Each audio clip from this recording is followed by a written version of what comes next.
प्रिय साथियों, नमस्कार। आजकल हम देख रहे हैं समाचार पत्रों में, यूट्यूब चैनल पर कर्मचारियों के बारे में बहुत कुछ लिख करके आ रहा है। सरकार की तरफ से जो उनके चैनल हैं वो लिख रहे हैं कर्मचारियों की बल्ले बल्ले, ओपीएस को खत्म करके नई पेंशन गारंटेड दी जा रही है।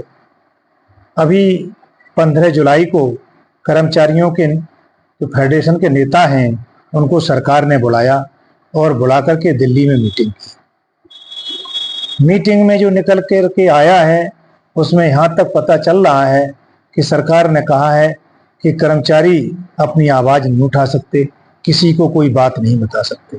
मैं ये सरकार से पूछना चाहता हूँ कि अगर कर्मचारी अपनी बात को कहीं नहीं बताएगा, आपके इतना दबाव में है, नहीं कहेगा, तो मीटिंग कराने का मतलब क्या था? जो आपको अपना मन माफिक जो करना था वो करते। कर्मचारियों की आवाज़ आप नहीं दबा सकते।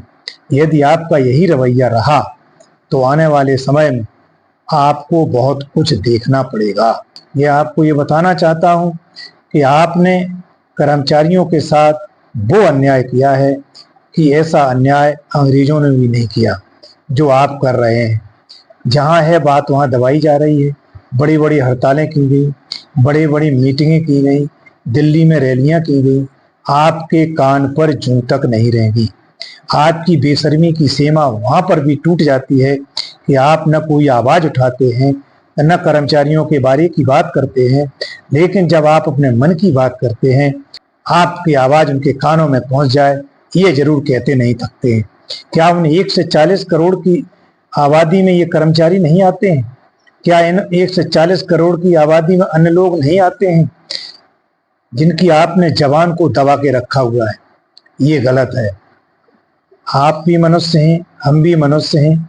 देश में जब आज़ादी मिली थी तो आज़ादी का मतलब यही था कि सबको समान अधिकार मिलेगा, सबको जीने का हक मिलेगा, सबको अपनी बात कहने का हक मिलेगा।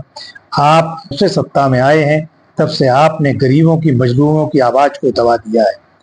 देश के अंदर 100% आबादी में आप 10% लोगों का मात्र भला कर रहे हैं, 90% लोग गरीबी की रेखा की तरफ जा रहे हैं।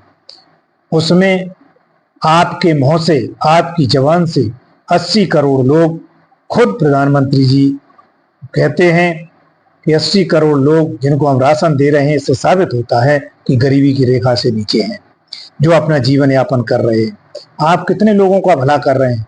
90% जनसंख्या आपके इस शासन से विचलित है। ये ध्यान रखिएगा और आने वाले समय में ये आपके लिए बहुत महंगा पड़ेगा। हमने देखा है, कुछ सूत्रों से पता चला कि जब आप पेंशन की बात कर रहे हैं तो 50%, 40%, 35%, 10 साल वाले को इतना मिलेगा, 20 साल वाले को इतनी कम मिलेगी, 30 साल वाले को 50% मिलेगी। ये क्या है? पहले आपने कभी अपने दिमाग से सोचा कि जो 10 साल नौकरी करके जो विभाग में जो आया है उससे पहले का उसने जीवन कैसे गुजारा है? वो डेली बेसिस पर आपके यहाँ उसने काम किया, संविदा पर उसने जैसे भी काम किया, समय बीतता गया, जब वो 10 साल शेष बची तब वो विभागी हो पाया। उससे पहले उसने कैसे अपना जीवन निर्वाह किया, क्या आपने कभी सोचा?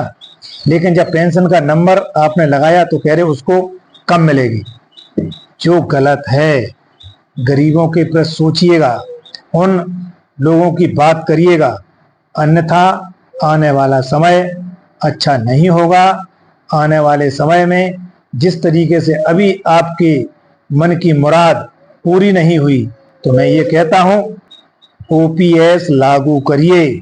अगर ओपीएस नहीं तो कुछ भी नहीं। जय श्री कृष्ण।